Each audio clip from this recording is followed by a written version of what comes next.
ડોળા તળાવમાં ગેરકાયદેસર દબાણના ડિમોલિશન અંગે સરકારે મહત્વપૂર્ણ બેઠક કરી ત્યારે રાજ્યના પોલીસ વડા વિકાસ સહાય ગૃહ રાજ્યમંત્રીના કાર્યાલય પહોંચ્યા।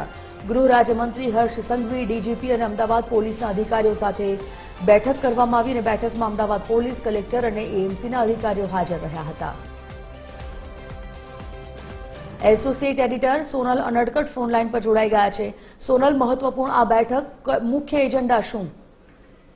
જી સચિવની જે પ્રકારે અત્યારે બેઠક ચાલી રહી છે, ગૃહ રાજ્યમંત્રી હર્ષ સંઘવીની અધ્યક્ષતામાં ડીજીપી વિકાસ સહાય સહિતના જે પોલીસ અધિકારીઓ છે તેઓ ઉપસ્થિત છે અને હાલ બેઠક ચાલી રહી છે। ચંડોળા તળાવમાં જે છેલ્લા 3 દિવસથી ડિમોલિશન શરૂ કરવામાં આવ્યું હતું, જોકે ગઈકાલ રાત્રિથી જે ડિમોલિશનની કામગીરી છે તે અટકાવવામાં આવી છે, પરંતુ હવે અન્ય વિસ્તારો છે, ખાસ કરીને અન્ય જે શહેરો છે કે જ્યાં આ પ્રકારે ગેરકાયદે રીતે દબાણ કરવામાં આવ્યું છે ત્યાં પણ હવે બુલડોઝર ચલાવવાની જે વાત છે તે સામે આવી રહી છે અલગ અલગ જિલ્લાઓમાં।